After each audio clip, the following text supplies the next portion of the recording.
Voy a hablarles a ustedes de la ideología de género, que es algo bastante desconocido pero muy importante, porque aunque poca gente ha oído hablar de la ideología de género y menos gente todavía es capaz de explicar razonadamente en qué consiste, sin embargo, la ideología de género está omnipresente en el debate cultural y político de nuestra época, no solo en España. Y por lo tanto, conocerla con cierta precisión, identificar sus rasgos, conocer su agenda política, creo que es de interés para conocer nuestra época. Y además, para conocer nuestra época en los aspectos que más pueden interesar a una persona sensata, que son aquellos que hacen referencia a la concepción del ser humano, al papel de la sexualidad en la vida humana, al valor del matrimonio, a la razón de ser del valor de la vida, a cuestiones absolutamente nucleares y fundamentales, que son aquellas en las cuales la ideología de género, con sus planteamientos intelectuales, se separa de la buena tradición del humanismo occidental. La ideología de género surge a finales de los años 60 en Estados Unidos.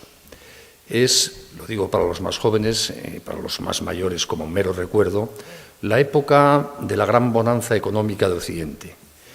Era una época en que se había superado ya toda la situación de pobreza general después de la Segunda Guerra Mundial y Occidente se había convertido en una sociedad de ricos, donde las nuevas generaciones vivían muy bien. Y era una época también profundamente influida por el marxismo. El marxismo estaba de moda en todos los ambientes intelectuales, universitarios, de todo el mundo occidental. Es la época también de aquella especie de anarquía colectiva que se extendió por las grandes capitales occidentales, cuyo hecho más emblemático, paradigmático, fue el mayo del 68 francés. Toda una generación de jóvenes que creyó que era posible cambiar radicalmente los fundamentos de la socialidad, que se podía construir desde la anarquía libertaria un nuevo modelo de comportamiento. Es la época de la revolución sexual. Justo en aquel año, en 68, se acababa de comercializar por primera vez la píldora anticonceptiva y parecía que se abría con ella otro horizonte en materia de sexualidad. La humanidad empezaba a poder separar sexualidad y reproducción. Es la época del feminismo libertario de la libertad de la mujer, cuando las obras de Simone de Beauvoir eran el no va más de la literatura progresista en materia de mujer. Es la época de la profunda crisis moral de la cristiandad como consecuencia de la depresión que afectó a la Iglesia Católica después del Vaticano II, creando un inmenso vacío moral, una pérdida de identidad en la referencia tradicional de nuestras sociedades desde el punto de vista humanista que había sido la Iglesia Católica. Es una época muy singular, en la cual hay una influencia filosófica antihumanista, el marxismo, hay una banalización profunda de la sexualidad, hay un ambiente de cambio posible de todo. Pues en esa época una serie de feministas muy radicales, formadas, aunque originariamente son todas estadounidenses, formadas en la Universidad Alemana, tanto muy influidas de marxismo y de estructuralismo, empiezan a hablar de la sexualidad de una manera que no se había hablado hasta entonces nunca. Para empezar, no utilizan el término sexo, sino que lo sustituyen por el de género, queriendo indicar con esto que cuando hablamos de sexualidad no debemos referirnos a algo biológico y dado, como indica la palabra sexo, sino a algo cultural, lingüístico, como indica el término género, que además no debe estar configurado en categorías estables, como indica la sexualidad, masculino o femenino, sino en categorías más amplias, como indica la lingüística del género, que ya de entrada admite 3 variantes, masculino, femenino y neutro. Para las defensoras de la ideología de género en sus orígenes, el análisis que hacen de la sociedad es marxista. Al igual que Marx, que estaba profundamente de moda intelectualmente, recuerdo, en aquellos años, creía haber identificado como la causa profunda de todos los males e injusticias de la historia de la humanidad la lucha de clases entre ricos y pobres, entre burgueses y proletarios. Estas nuevas feministas de género dicen que Marx tenía razón en cuanto a que todos los males de la organización social y del ser humano dimanan de una lucha de clases que subyace a todos los problemas humanos. Pero dicen que Marx se equivocó al identificar esas clases, que hay unas clases más profundas, más radicales, que subyacen al planteamiento puramente económico de Marx de ricos y pobres, que la verdadera lucha de clases que llena de injusticia toda la historia de la humanidad es la lucha de clases entre la clase opresora, el varón, y la clase oprimida, la mujer. Que la verdadera injusticia constitutiva de la historia de la humanidad es que hemos dividido a la humanidad arbitrariamente entre mujeres y varones y hemos dado el poder a los varones. Llega a afirmar alguna de ellas que la mujer es un invento del varón para esclavizar a su servicio a la mitad de las mujeres, que las mujeres que admiten su feminidad como opuesta a la masculinidad del varón son esclavas sexuales, están al servicio de lo que llama la función reproductiva, para dar hijos a los varones. Y que ese es el problema real de discriminación y de injusticia que hay en toda la historia de la humanidad. Que todo lo que tiene que ver con la sexualidad, con la forma en que concebimos la sexualidad, es no natural, sino cultural. Y además es injusto. Que no hay en materia de sexualidad nada que sea natural. Más allá de la obviedad morfológica de los cuerpos genitalmente masculinos o femeninos, todo lo que asociamos a ese dato biológico es una construcción cultural opresora. Es la expresión máxima del machismo represor de la mujer. El matrimonio es una institución opresora inventada por el varón para esclavizar a la mujer a su servicio, para que tenga hijos para él. La concepción de lo sexual como algo dado en lo cual hay criterios, donde se distingue entre lo bueno y lo malo, es una concepción opresora de la mujer que pretende feminizar su estructura vital de manera definitiva para que esté al servicio del varón. Que tener hijos esclaviza a la mujer, porque la convierte en una esclava del varón que la ha dejado embarazada. Y que, por lo tanto, si queremos liberar a la humanidad de esta profunda injusticia histórica que nos lastra desde los orígenes, hay que hacer, como dijo Marx, suprimir las clases sociales. Marx quería, para llegar a una sociedad justa en el futuro, el paraíso comunista, suprimir las clases sociales. El feminismo de género traslada esa categoría o esa promesa de futuro a esa lucha de clases que cree haber identificado entre hombres y mujeres. Y preconiza, y aquí empieza la agenda política de esta forma de entender las cosas, que para conseguir una sociedad justa hay que suprimir al hombre y a la mujer. Hay que suprimir las dos clases sociales en conflicto. Hay que suprimir esas estructuras de poder introducidas por el varón en lo más cotidiano de nuestra vida, como son el matrimonio y la maternidad. Solo así conseguiremos la verdadera liberación. Por lo tanto, la ideología de género preconiza, como idea fundamental de su filosofía política, una sociedad que ya no se articula alrededor de la dualidad hombre-mujer, sino que se organiza alrededor de lo que llaman la diversidad afectivo-sexual, donde ya no haya hombres y mujeres, sino plurales orientaciones afectivo-sexuales, donde no haya hombres o mujeres, sino homosexuales, heterosexuales, bisexuales, transexuales y lo que la imaginación dé de sí. Y donde no haya ninguna discriminación ni juicio de disparidad entre la valoración que se hace de unas u otras de estas orientaciones afectivo-sexuales. Estoy utilizando ahora toda la terminología propia de la ideología de género. Para empezar, para que vean ustedes cómo esta terminología tan rara y extraña se ha convertido ya habitual entre nosotros. A ustedes ya no les extrañará de que yo hable de género en vez de sexo, que hable de orientación afectivo-sexual. Es uno de los parámetros que nos permite ver la omnipresencia, sin que nos demos cuenta, de los planteamientos de género ya hasta en nuestra forma cotidiana de hablar. La agenda política de la ideología de género se traduce en la práctica en un intento, en consecuencia, de deconstruir, reconstruir, diríamos, el término deconstrucción lo toman de la filosofía estructuralista de Levi-Strauss, muy de moda en aquellos años, de construir todo lo humano. Es un intento de cambiar radicalmente lo humano. A diferencia de las ideologías anteriores del siglo XX, comunismo, nazismo, la ideología de género no tiene un modelo de Estado, de organización de la vida económica, tiene un modelo de persona, de ser humano. Por eso a veces nos cuesta identificarlo como una ideología, porque estamos acostumbrados, los que somos un poco más mayores, a las viejas ideologías que dividieron el mundo hasta la caída del muro de Berlín en el año 89, que eran ideologías que encarnaban una visión de lo público, un modelo del Estado, de la propiedad pública o privada, de la economía, etc. Y la ideología de género no tiene ninguna postura sobre esos temas. No tiene un modelo de Estado, de organización de la vida pública, de la economía. Tiene un modelo de ser humano, de la sexualidad. Y le interesa el poder y la política para cambiar nuestra forma de entender la sexualidad. Pero no es una ideología sobre lo público, sino sobre lo privado. Y por eso la ideología de género ha vuelto a politizar lo privado. Por eso las leyes vuelven a meterse en el terreno de la moral, de la sexualidad, de las costumbres, de la vida personal, que era algo que creíamos absolutamente superado en la modernidad. Pues bien, la agenda política de la ideología de género quiere, como les decía, reconstruir todo el lenguaje, la moral, las costumbres sociales, las instituciones y las leyes, hasta ahora asociadas a la dualidad hombre-mujer, para sustituirla por esa pluralidad o diversidad afectivo-sexual que preconiza es lo que nos liberará. Por la visión que tiene de la relación hombre-mujer como esclavista, la ideología de género está profundamente impregnada de fobia a la maternidad y al matrimonio, porque concibe el matrimonio como una institución de poder del varón sobre la mujer. De ahí viene lo de violencia de género. Lo que llaman violencia de género es, en el esquema conceptual de la ideología de género, la violencia que genera una estructura opresora como es el matrimonio.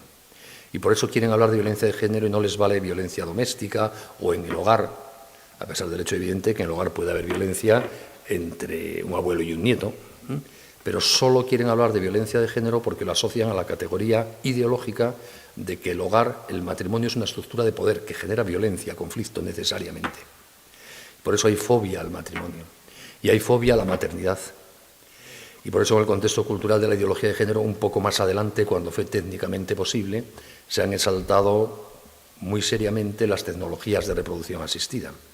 Porque en el planteamiento ideológico de género, si algún día las mujeres pudiesen verse liberadas del hecho de parir, ya llegaríamos a la liberación perfecta. El varón no tendría ningún poder sobre ellas. Y por eso, en el fondo, la maternidad la ven como algo malo, algo que limita la libertad sexual de la mujer, su capacidad de orientarse sexualmente. Por eso la fobia a la maternidad y la fobia al matrimonio impregnan todos los planteamientos políticos de género. Todo esto que les he contado puede parecerles a ustedes terriblemente abstracto y real, porque lo es. La ideología de género, como todas las ideologías, no tiene ningún fundamento en la realidad de las cosas, como no lo tenía el marxismo o el nazismo. Se basa en un profundo error sobre cómo son de verdad las cosas. El ser humano no es como dice la ideología de género. Pero las ideologías en el siglo XX nos han demostrado que fácilmente, ante el vacío moral y religioso, se convierte en una verdadera fe por la que la gente es capaz de matar, de dar la vida. Eso pasó con el marxismo. Cuánta gente bien intencionada en el siglo XX dio su vida con espíritu de generosidad por implantar el comunismo en la tierra. Provocaron un inmenso mal, decenas y decenas de millones de muertos, pero se hizo con la ilusión de liberar al ser humano. Por eso mismo está pasando en nuestros días con la ideología de género. Alguna gente se ascribe a ella y se cree de verdad que puede ser liberadora. Esto es bueno tenerlo en cuenta. Cuando uno se enfrenta a los elementos de la ideología de género, no está enfrentándose a gente necesariamente retorcida y mala que quiere engañar por no sé qué. Hay gente muy convencida de que estos son los parámetros que nos pueden ayudar a crear una sociedad más libre, feliz y justa. A pesar de este carácter doctrinario y abstracto, como todas las ideologías, cuando se concreta en una agenda política, podemos verla ya muy cercana a nosotros. Esto es lo que nos ha pasado en España en concreto durante los 8 años de mayoría parlamentaria del gobierno de José Luis Rodríguez Zapatero, en que hemos visto una plasmación muy concreta, muy radical, muy sistemática y en muy poco tiempo de la agenda política de la ideología de género en un país.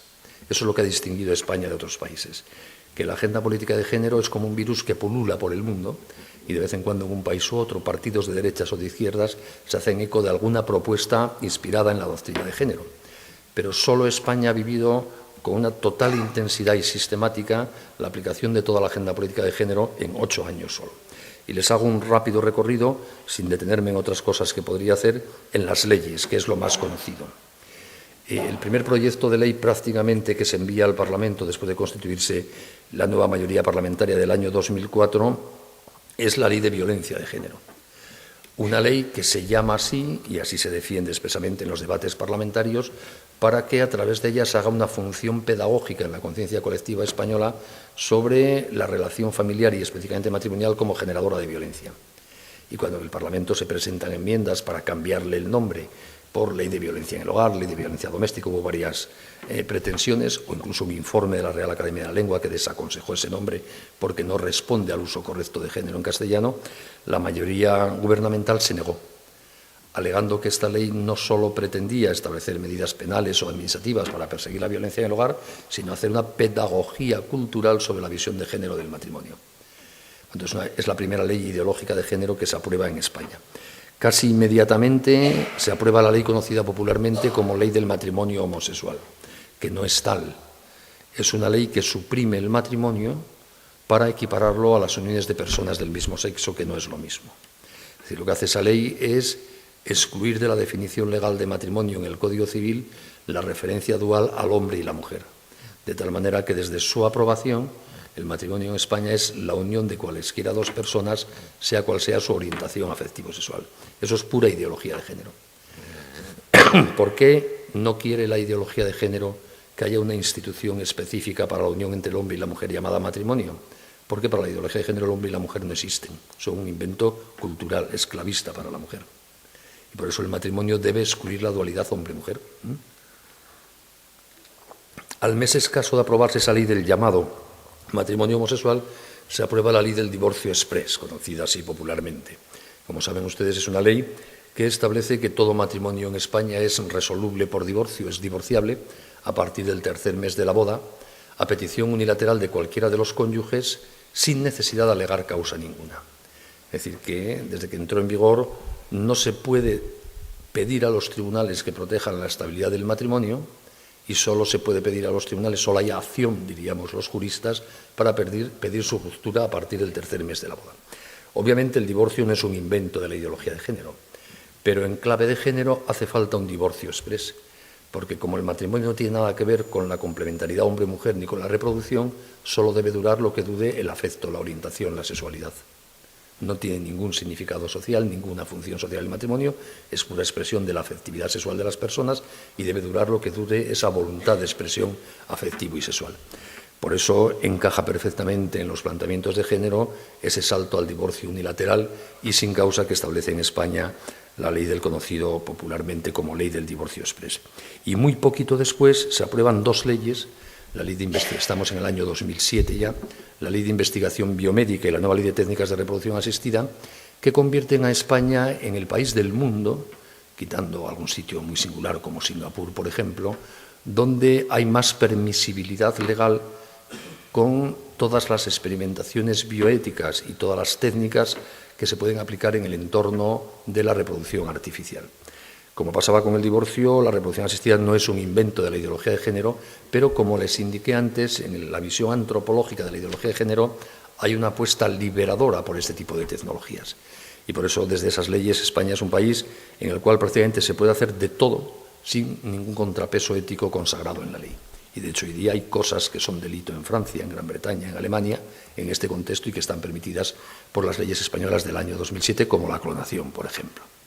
Porque hay una apuesta decidida porque progresen sin, repito, barreras o contrapesos éticos todas estas tecnologías, porque se las considera liberadoras de esa feminización de la mujer que en el fondo implica la maternidad biológica. Y muy poquito después, meses después y más, se aprueba la LOE, la Ley Orgánica de Educación, en la cual aparece tantas veces citada la palabra género que en el informe del Consejo de Estado, que como saben ustedes es un informe preceptivo y previo a la aprobación de los proyectos de ley, de ciertos proyectos de ley por parte del Consejo de Ministros, una de las sugerencias que se hace al Gobierno es que se suprima como 200 veces la palabra género del texto legal, porque dice el Consejo de Estado que ya aburre al leerlo, que basta con decirlo 4 o 5 veces y tengan en cuenta el género, porque tampoco hay que estar soltándolo cada 2 artículos una vez, ¿no? Y es verdad. Y además de eso, de ese abuso aburrido ya incluso gramaticalmente, aparece la célebre asignatura de Educación para la Ciudadanía. Educación para la Ciudadanía tiene como singularidad en España no que en ella se hable ni del aborto, ni de la homosexualidad, ni del matrimonio, que no se habla en el desarrollo de la curricular de la asignatura, sino que introduce una teoría sobre la moral. Lo grave de Educación para la Ciudadanía, por lo que tantas familias en España nos opusimos a ella, es porque en el diseño curricular de esta asignatura, aprobada por Real Decreto, se establecía como finalidad legal de la misma la formación de la conciencia moral de todos los escolares españoles menores de edad, porque es una asignatura que cubre el ciclo preuniversitario. Por lo tanto, la asignatura tenía como finalidad formar la conciencia moral y además tenía que formarse la conciencia moral de todos los alumnos en la visión de la persona y de la moralidad que incorporaba el currículum de la asignatura, es decir, en lo que había dicho el Gobierno que debía ser la moral. Por eso nos rebelamos contra ella, no porque hiciese un juicio que no nos gustase sobre un tema u otro, juicios inmorales puede haberlos en cualquier asignatura, hasta en matemáticas, sino porque consagraba el poder legal del Estado sobre la conciencia moral y el derecho del Gobierno a imponer su visión de la moralidad a todos los escolares. ¿Y cuál es la visión de la moralidad de la persona que subyacía todo el planteamiento curricular de Educación por la Ciudadanía? Subyacía la idea de que en una sociedad pluralista y democrática, como es obviamente la española, las que llaman morales privadas no pueden tener proyección pública legítima. Deben ser morales, sobre todo si tienen un fundamento religioso, que agoten su eficacia en el ámbito privado de la vida de las personas. Y por lo tanto, y en consecuencia, por ese prejuicio ideológico, la vida pública es un inmenso vacío moral. Si la única moral que de verdad existe, que es la que cada uno llevamos en nuestro corazón, no puede proyectarse en las relaciones sociales, obviamente las relaciones sociales tienen un problema, no hay moral. Y por lo tanto, según esa tesis que parte de ese prejuicio ideológico, el Estado tiene la obligación de llenar ese presunto vacío moral que hay en la vida pública con una moral que impone el propio Estado. ¿Cuál es esa moral? Lo que Educación para la Ciudadanía llama moral democrática, moral pública. Es una vieja tesis defendida en España, por ejemplo, por Gregorio Peces Barba, que es extraer de las leyes en vigor la moral. La única moral legítima en una sociedad democrática, según este planteamiento, es la que se deduce de las leyes.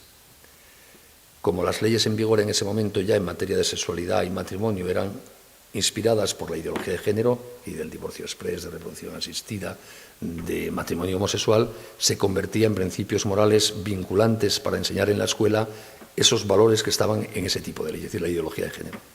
La ideología de género aparecía en Educación para la Ciudadanía no como un objeto específico de la misma, sino como el contenido de esta presunta moral pública, que son los valores de las leyes, una vez que las leyes se habían transformado para sustituir la vieja antropología del humanismo cristiano occidental por la nueva antropología de género.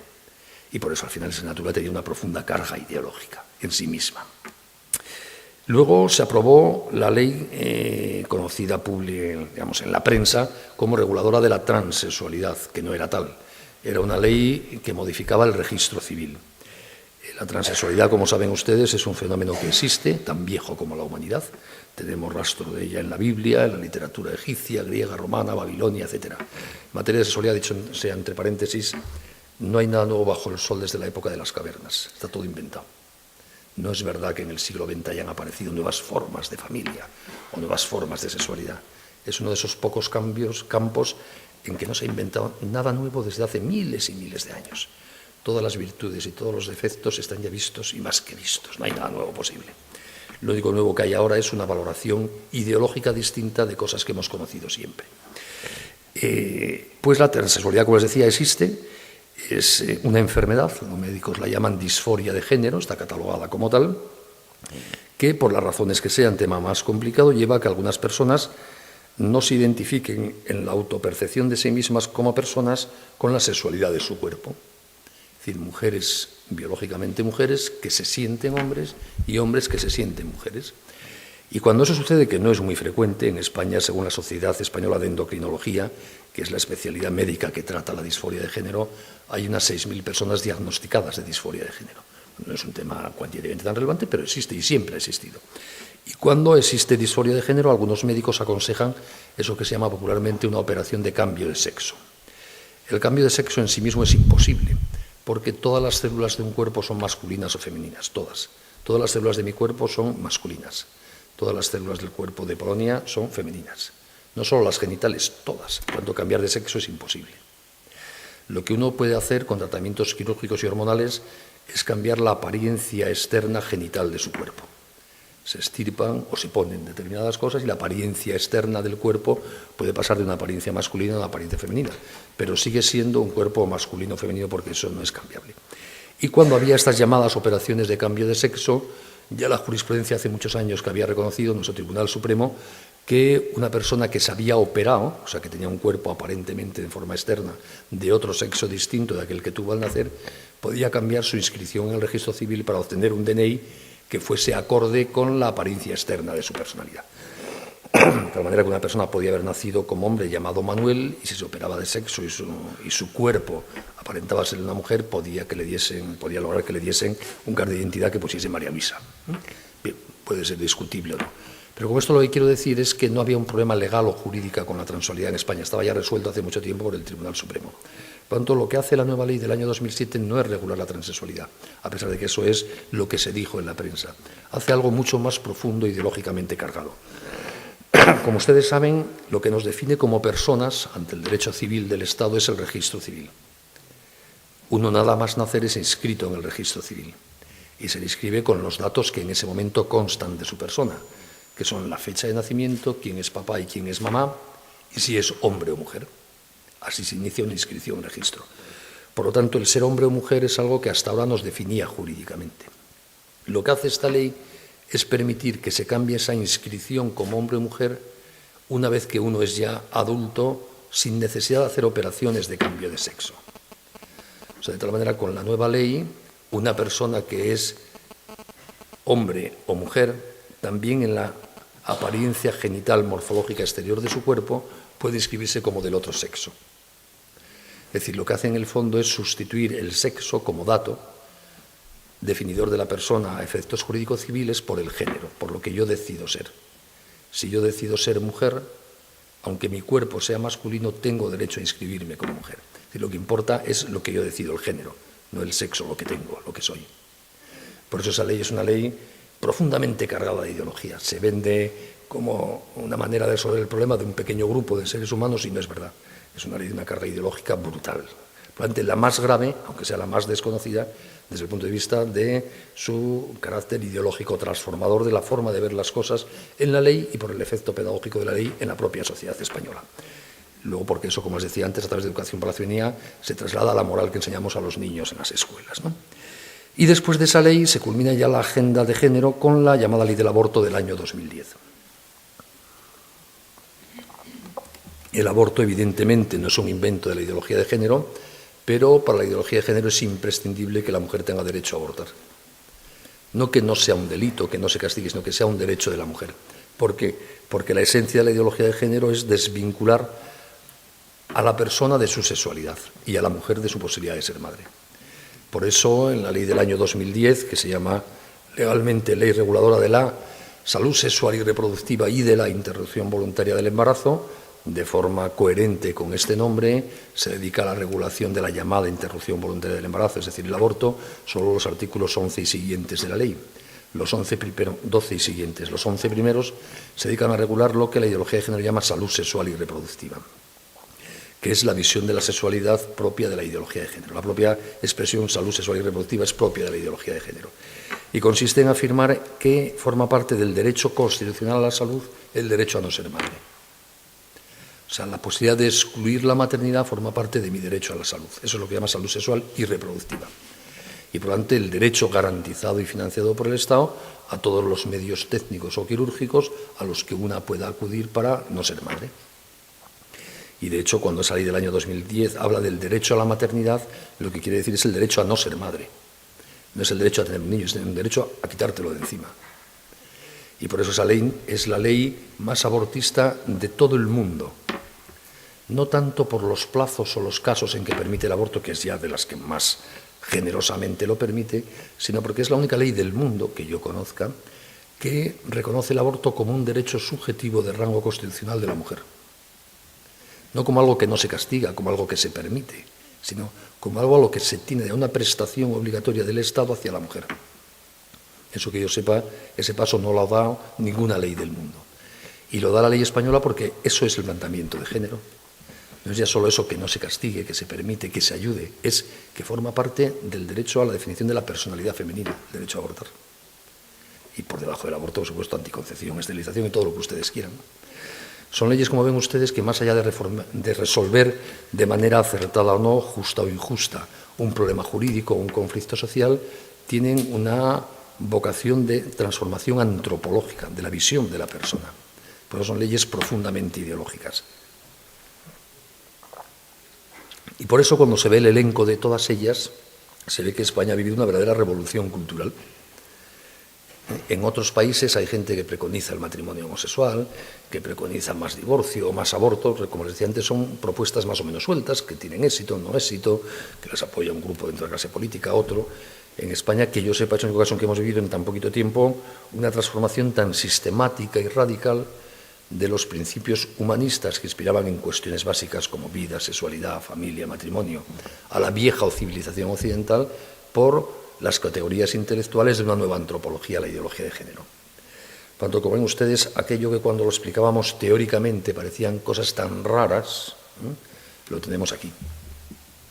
Ese es el riesgo de las ideologías, que dichas en abstracto pueden parecer lo que son, elucubraciones fantasmagóricas ajenas a la experiencia cotidiana, a la realidad de las cosas, pero que cuando se convierten en una fe, cuando mucha gente ve la realidad conforme a esas categorías intelectuales, pueden convertirse en una fuerza arrolladora que va cambiando el mundo. Y Y eso es lo que está pasando a nuestro alrededor con la ideología de género, que como ven ustedes no es un invento español, no solo vive en España, pero en España se ha manifestado en estos años con una especial intensidad. Estos debates propios de la ideología de género se están dando en Gran Bretaña, en Noruega, en Alemania, en Francia, en México, en Pakistán, en todo el mundo.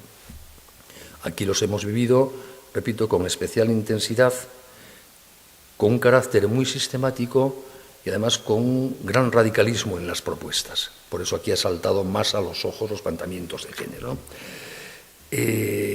Yo empecé a preocuparme por la ideología de género en el año 94 del siglo pasado, mira si soy viejo. Y empecé a preocuparme porque, quizá lo recuerden los que sean casi tan viejos como yo, aquel año se celebraba una cumbre internacional de Naciones Unidas sobre población en El Cairo. Y entonces el Papa Juan Pablo II organizó una sorprendente movilización mundial contra aquella cumbre. Escribió, cosa que nunca había hecho ningún papa en la historia de la humanidad, a todos los jefes del Estado del planeta para pedirles, por favor, que no se aprobasen los documentos que iban a aprobación a aquella cumbre. Envió una delegación especialmente cualificada, movilizó la prensa, convocó en el Vaticano a la responsable de Naciones Unidas del Congreso, es decir, hizo un papel que no estamos acostumbrados. Yo pensé que algo serio debía estar pasando allí para que el Papa hiciese eso. Y cuando empiezas a estudiar, empecé a estudiar en aquel momento los documentos que se debatían en El Cairo, me encontré por primera vez con la ideología de género. Eran propuestas sobre población, sobre mujer, sobre sanidad, ya profundamente impregnadas de estas nuevas categorías ideológicas, de esta nueva terminología.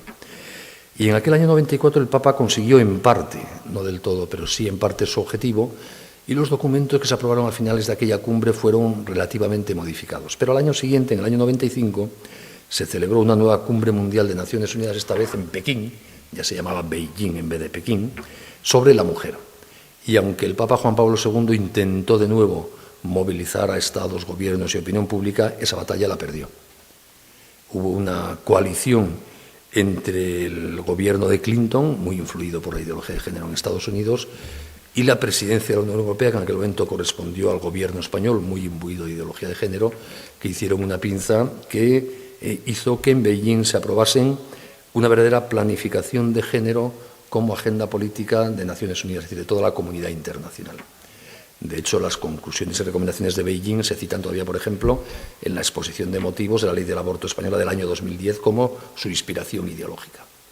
Y desde entonces la ideología de género forma parte de la actuación ordinaria de las agencias más potentes de Naciones Unidas, de la Organización Mundial de la Salud, de UNESCO, del Fondo de la Población, etc. ¿Cómo se produce esta alianza? Y esto creo que interesa resaltarlo, porque forma parte del proceso de expansión y de presencia actual de la ideología de género. En sus orígenes, la ideología de género era una lucubración extraña, muy minoritaria, de un grupito de pequeñas intelectuales en ambientes radicales universitarios norteamericanos sin mayor trascendencia ni mediática, ni política, ni nada, ¿no? Los planteamientos de género empiezan a adquirir una cierta notoriedad cuando el lobby gay en Estados Unidos, que es ya para entonces un lobby muy fuerte, hace suyos los planteamientos de género. Históricamente el movimiento gay no ha tenido filosofía nunca. Así como el feminismo siempre ha tenido filosofía, el movimiento gay ha sido un movimiento de reivindicación de hechos, de cambios legislativos. Pero cuando los líderes del movimiento gay, repito, ya muy organizado en Estados Unidos, empezaron a oír este discurso de género, se dieron cuenta de que lo que estaban diciendo esas feministas es que, entre otras cosas, que la homosexualidad es normal, que es tan normal como la heterosexualidad o cualquier otra orientación afectivo-sexual. Y ya en los años 70 en Estados Unidos el lobby gay empieza a utilizar los planteamientos de género en sus campañas de opinión pública, en los lenguajes que utiliza, etc. Pero la fuerza expansiva más seria de la ideología de género viene cuando Naciones Unidas la convierte en un instrumento para las políticas de control de la población. Como ustedes saben, el control de la población ha sido y sigue siendo una de las grandes y tristes obsesiones del mundo rico blanco occidental. La mentalidad malthusiana que caracteriza nuestra época y que impregna la política de los países ricos está intentando por todos los medios que la humanidad no crezca. Nos quiere convencer erróneamente de que tenemos un problema de superpoblación cuando no es verdad. Y se están gastando ingentes cantidades de dinero en campañas masivas permanentes de esterilización, de anticoncepción, de aborto en todo el mundo. Pues bien, en el año 69 en concreto, justo cuando la ideología de género empieza a hacer su aparición editorial, en Estados Unidos se firma un documento, el llamado Memorándum Kissinger-McNamara, aunque lo firma el presidente Nixon, pero a propuesta de sus ministros McNamara de Economía y Kissinger de Asuntos Exteriores, que solo conocimos casi 30 años después cuando lo desclasificó porque era secreto el presidente Reagan, que es un memorándum que ordena a todos los agentes de política exterior de Estados Unidos, que en aquel momento era la cabeza del mundo y del imperio, no como ahora, ahí mandaba en aquella época Estados Unidos, les ordena que todos tengan como prioridad política absoluta el control de la población en el mundo. No la lucha contra el comunismo ni nada, ¿no?, sino el control de la población en el mundo. Y además advierte ese memorándum de manera muy inteligente que como esto puede ser percibido en el tercer mundo como una política imperialista y colonialista de Estados Unidos, hay que disimularla. Y hay que presentarla como una política de liberación de los pueblos pobres del tercer mundo. Y por lo tanto ya no debe haber un mensaje desde el primer mundo imperativo hacia el tercer mundo, sino que hay que vestirlo de liberación sexual, de liberación de las mujeres frente a costumbres tradicionales, frente a la imposición de la religión, frente a una visión de la sexualidad muy marcada por los varones, etc. En la implantación práctica de ese memorándum, el Fondo de Población de Naciones Unidas, que se crea 2 años después para cumplir lo que se preveía en ese memorándum, empieza a hacer suya la ideología de género para esta transformación cultural del mundo. De hecho, en aquellos años, una de las presidentas del Fondo de Población de Naciones Unidas dijo: ya no se trata de controlar la población del mundo dentro de los roles de género tradicionales como hemos hecho hasta ahora. Ahora se trata de cambiar los roles de género tradicionales para controlar la población del mundo. Y Naciones Unidas, o sea, Estados Unidos detrás, empieza a invertir en la difusión de la ideología de género. Es cuando Naciones Unidas se empieza a implicar en lo que llaman educación sexual, en la formación de la mujer para que teóricamente se libere, es decir, para que introduzca prácticas de anticoncepción, cuando empieza a presionar a los países del tercer mundo para que legalicen el aborto, etcétera, etcétera, ¿no? Y la traslación de toda esa mentalidad llega a su mayor efervescencia pública con las cumbres del Cairo del año 94 y la de Beijing sobre la mujer del año 95, donde todo esto que se venía larvadamente desde hace años impregnando Naciones Unidas, sus políticas, sus documentos, ya se oficializa. Y desde entonces ya es la política oficial de Naciones Unidas, porque las cumbres de Cairo y de Beijing inspiran básicamente 3 de los 5 de los llamados objetivos del milenio, que son en este momento la agenda política oficial de Naciones Unidas. De hecho, de los objetivos, en el que más se gasta es el objetivo 5, que bajo el nombre de liberación de la mujer y lucha contra la pobreza está dedicado solo a defender en el mundo el aborto y la ideología de género. Les digo esto para que no crean que estamos hablando de un problema español o de un problema de Rodríguez Zapatero. No, es un problema que aquí ha tenido sus concreciones, es un problema que es un problema del mundo de nuestra época. ¿Por qué me preocupa a mí la ideología de género? No me preocupa porque yo crea o tenga miedo de que pueda prosperar y llegar a imbuir, de hecho, la forma de pensar de la humanidad. Entonces, porque si fuese así, la humanidad desaparecería en esa generación. Si todos tenemos miedo a la vida y no entendemos nuestra sexualidad, no tenemos ningún futuro. Me preocupa porque lo que está en juego es la felicidad de las personas. Me preocupa porque yo estoy convencido, desde la altura de mi edad, que ya he visto mucho, que las personas que se dejan engañar por la visión de la sexualidad propia de la ideología de género, es muy difícil que sean felices. Pueden pasar unos cuantos fines de semana muy cachondos, eso no lo discuto, pero construir un proyecto vital trabado, fuerte, de los que generan felicidad, muy difícil. Por eso a mí me preocupa blindar a las nuevas generaciones frente a la ideología de género. Explicarles de qué va esto, advertirles de los riesgos que tiene, por lo menos para que, si quieren, lo rechacen. ¿En qué se traduce en la práctica de las personas, más allá de las leyes, de las políticas de control de la población, etcétera, la ideología de género? ¿Cómo afecta a nuestros hijos, a nuestros alumnos? Pues afecta, aunque no conozcan nada de todo esto que yo he explicado, en la forma de percibir su propia sexualidad. Para una persona que acepta los planteamientos de género, la sexualidad es algo puramente genital y externo, que no compromete su personalidad, maleable, utilizable para obtener placer, sin ningún significado natural, donde la complementariedad hombre o mujer no es un dato, de hecho es una opción, y donde la maternidad no es algo vinculado a la sexualidad, sino otra opción para el que quiera. Y por lo tanto, los que ven las cosas así se acostumbran desde muy pequeñitos y eso es lo que se llama muchas veces por ahí educación sexual, a confundir la formación afectivo-sexual con el conocimiento de técnicas para obtener un mayor placer sexual. Y entienden por educación sexual el estudio de las combinaciones posibles de agujeros para obtener placer sexual. Y no ven más allá de ese horizonte. Y cuando una persona va analizado así su sexualidad, luego intenta construir algo creativo, que eso es el matrimonio, sobre la dimensión sexual de su personalidad, con otra que también ha banalizado su sexualidad, no lo consiguen, porque así es imposible conseguirlo. Y por eso tantos matrimonios fracasan hoy día. Porque van al matrimonio él y ella habiendo trivializado absolutamente la maravilla de su sexualidad. Y sobre algo trivial no se construye nada importante. Y porque además, quienes ven las cosas así, se acostumbran al juego erótico sexual como fuente de placer y van interiorizando que lo único malo que les puede pasar es la vida, quedarse embarazadas. Y por eso a esta visión negativa de la sexualidad se asocia anticoncepción, preservativo, aborto. Y cuando muchos años se juega la sexualidad con esa visión de miedo a la maternidad, es muy difícil cambiarlo luego cuando te casas. Sigue habiendo miedo a la maternidad. Y cuando hay miedo no hay compromiso, y por lo tanto el matrimonio no funciona. Y ese es el problema de una gran parte de nuestros jóvenes cuando se casan, que se casan con la misma ilusión que nos hemos casado todos siempre, de que eso dure para siempre. Pero ya han perdido las claves morales, intelectuales, antropológicas para entender cómo hay que jugar a eso para que pueda durar para siempre. Y eso es lo que me preocupa a mí de la ideología de género, que está lastrando casi sin querer la vida de mucha gente hoy día, que no logra la felicidad, que fracasa en sus más nobles ideales personales, porque ha deformado desde muy pequeñito, porque le han deformado desde muy pequeñito la percepción de su propia sexualidad. Porque no es verdad que la sexualidad sea algo externo, genital, vinculado al placer. No es verdad. La sexualidad es algo mucho más importante. La sexualidad para los seres humanos es sustancial, hasta tal punto que la sexualidad es una de las dos cosas que nos distinguen de los animales. La otra es la racionalidad.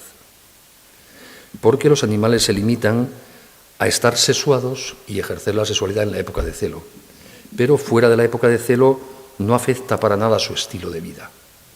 La vaca y el toro pastan en la pradera igual fuera de la época de celo. En cambio, a los seres humanos la sexualidad nos constituye las 24 horas del día de los 365 días del año de todos los años de nuestra vida. Porque no hay otra forma de ser un ser humano que ser hombre o mujer. Y por lo tanto la feminidad y la masculinidad para nosotros son absolutamente relevantes, constitutivos, esenciales. Y quien banaliza su sexualidad, banaliza su personalidad. Quien hace trivial su sexualidad, hace trivial su personalidad. Por eso es tan importante este tema. No por discusiones políticas, de leyes o ideológicas, que también son importantes, pero son importantes sobre todo por esto. Porque en la medida en que el virus de la ideología de género se extiende en la sociedad, impregna el pequeño corazón y la cabeza de las nuevas generaciones, estamos haciéndoles a estas nuevas generaciones mucho más difícil estar en condiciones óptimas para poder ser felices, para poder hacer algo bueno con su vida. Y esto es lo relevante, esto es lo importante. Por eso la mejor forma de luchar contra la ideología de género, para quien crea, como creo yo que hay que luchar contra la ideología de género, es hablar mucho de sexualidad y hablar bien. Es formar a las nuevas generaciones y a las antiguas, pero es más maleable y deformable el jovencito. A mí ya a estas alturas me van a cambiar poco mi visión de la sexualidad, ¿no? Pero hay que formar muy bien para que valoren la sexualidad, para que comprendamos que es algo muy importante, tan importante que no podemos jugar con ello, porque jugaríamos con nosotros. Algo tan importante que merece la pena cuidarlo, algo tan relevante que merece la pena mimarlo, algo tan importante que con ello, con nuestra sexualidad, podemos hacer lo más creativo que nunca haremos en la vida, que es crear vida. Algo tan importante que no se puede desvincular de la posibilidad de dar vida. Y que por lo tanto no se puede ejercitar activamente la sexualidad más que cuando uno está en condiciones óptimas de recibir la vida, de ser padre y madre. Por edad, por estado matrimonial, etc. Y que eso merece la pena. Porque quien ve así la sexualidad tiene muchas posibilidades de ser profundamente feliz. Claro, esto lo vemos los mayores más claro. A un joven le falta experiencia para darse cuenta de esto. Un joven no sabe qué hace feliz y qué no hace feliz. Se lo cuentan. Solo los viejos, a base de darnos tortazos, vamos aprendiendo qué cosas nos ayudan a ser felices y cuáles no. A los jóvenes hay que contárselo, pues no les engañan. Y eso es lo que pasa, por ejemplo, con muchas series de moda en la televisión, que impregnadas una visión de la sexualidad de género, engañan a los chicos mostrándoles personajes que viviendo así son felices. Mentira, eso no es lo que sucede en la vida real, normalmente. Pero se les engaña. Y muchos chicos se adhieren al estilo de vida propio de la visión de la sexualidad y ideología de género porque se creen que pueden ser felices como esos falsos personajes, que se es feliz saltando de cama en cama y siendo desleal y temiendo a la vida. Y eso no es verdad en la vida real, lo siento. Así no funcionamos los seres humanos.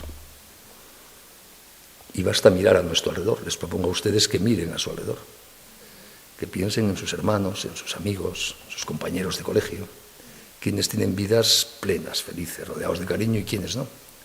Y vamos viendo que en general, quien se toma en serio su sexualidad, en general la vida humana hay de todo porque somos libres, ¿no? Pero en general tiene muchas más posibilidades de tener vidas muy centradas. Y quien ha banalizado su responsabilidad sexual tiene muchas posibilidades de estar solo y aburrido. Porque las cosas son así, ¿qué le vamos a hacer? Entonces, como las cosas son así, es muy bueno contárselas a los chicos, que las cosas son así. Porque si no, a lo mejor les cuentan un relato falso y les engañan. Por eso hay que hablar mucho de sexualidad. Y bien. En el hogar, en la escuela de la mano de los padres.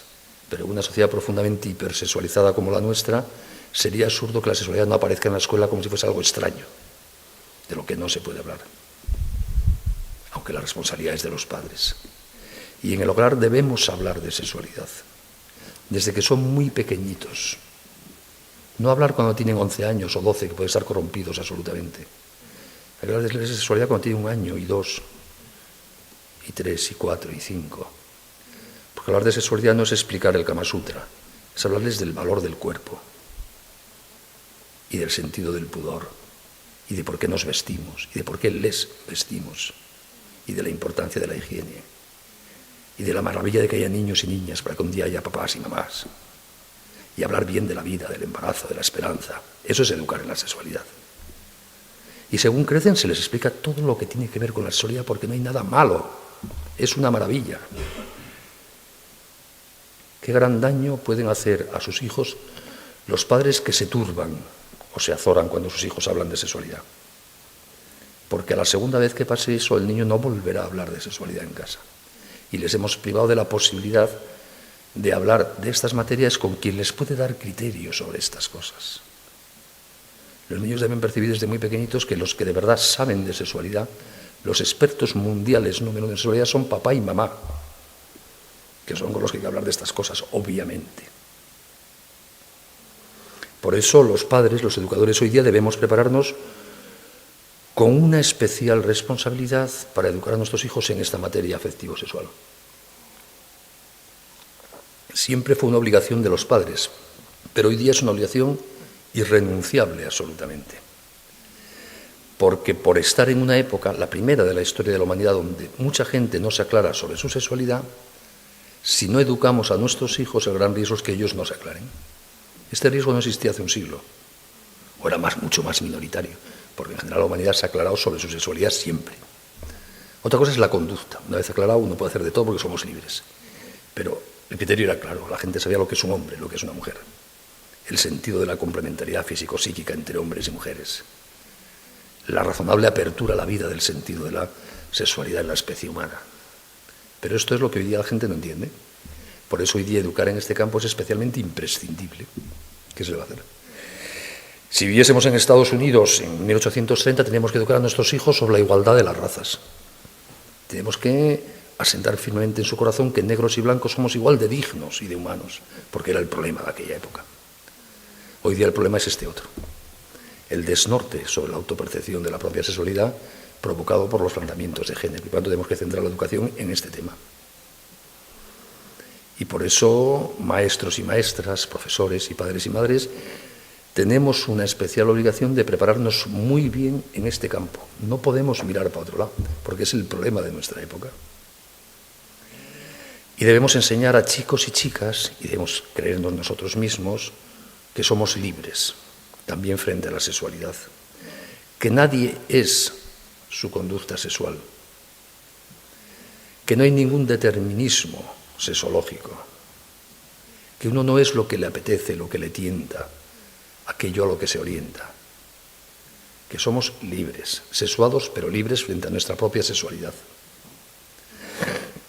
Y que si metemos la pata podemos sacarla.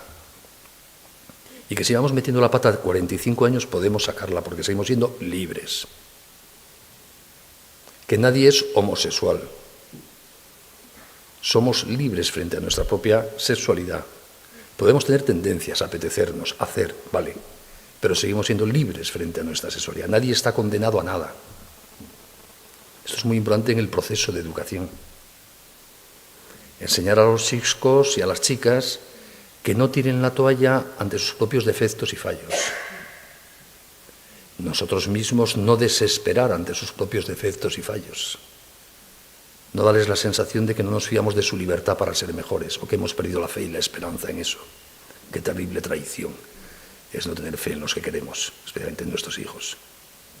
Por muchos años que lleven haciendo cosas erróneas, que las harán, por supuesto. Faltaba más. Con los incentivos que hay, por supuesto, como las hacemos nosotros de vez en cuando. Y no pasa nada entre comillas, siempre que he hecho una cosa mal, uno sepa, he hecho una cosa mal, debo rectificar. Eso es amar la libertad. Lo importante hoy día, formar libertades fuertes, con criterio, para decir esto lo quiero, esto no lo quiero. Eso es educar de verdad. Es enseñar a ese niño, a esa niña que tiene un inmenso potencial para el bien y la verdad, un potencial universal, esa es la maravilla del ser humano, a conocer qué cosas son valiosas y cuáles no lo son, qué cosas merecen la pena y cuáles no merecen la pena, qué formas de vida les pueden ayudar a ser felices y cuáles no. Y al que una vez conocida esa distinción entre lo valioso y lo no valioso, entre lo que merece la pena y lo que no merezca, que apueste en su vida por lo valioso, por lo que merece la pena. Educar es eso. Es extraer de un niño todo el potencial de bien de que es capaz y animarse a comprometerse con él. Por eso educar es dar criterio. Es enseñar a discernir lo bueno y lo malo, lo que merece la pena y lo que no merece la pena. También en materia de sexualidad. Porque no es verdad lo que dice la ideología de género de que todo es indiferente, que solo importa lo que yo quiero, mi orientación, lo que me apetece. No, importa lo que somos y acomodar nuestra conducta a lo que somos.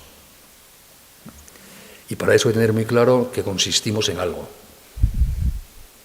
que existe eso que la filosofía siempre llama una naturaleza humana, que no nos inventamos a nosotros mismos, que podemos conocer con certeza en qué consistimos, qué es eso que llamamos naturaleza humana. Por tanto, podemos conocer con certeza razonable qué cosas nos hacen buenos y qué cosas nos hacen malos. Y que eso no lo decidimos nosotros mismos, lo encontramos analizando la realidad en que consistimos. Y que encontrado, conocido, lo que nos hace buenos, merece la pena apostar por intentarlo.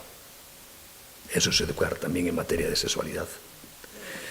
Por eso, y concluyo, la ideología de género no es solo hoy día una discusión para intelectuales, no es solo un problema de políticos, es un problema que debemos hacer nuestro todos aquellos que queremos a alguien y que queremos en consecuencia que sea feliz. Porque si queremos ayudar a aquel al que queremos a ser feliz, tenemos que ayudarle en la medida de nuestras posibilidades a aclararse sobre su sexualidad, a no dejarse desnortar, en consecuencia a no dejarse desviar en la autopercepción de su cuerpo y de su sexualidad por los planteamientos erróneos de la ideología de género. Y tenemos que aprender a hablar bien de la sexualidad y de la familia y del matrimonio y de la vida, para hablando bien ayudar a los demás a hacerse buenos, para hablando bien de estas cosas ayudar a los demás a apreciarlas. Eso es educación, eso es amistad, eso es influencia en la sociedad.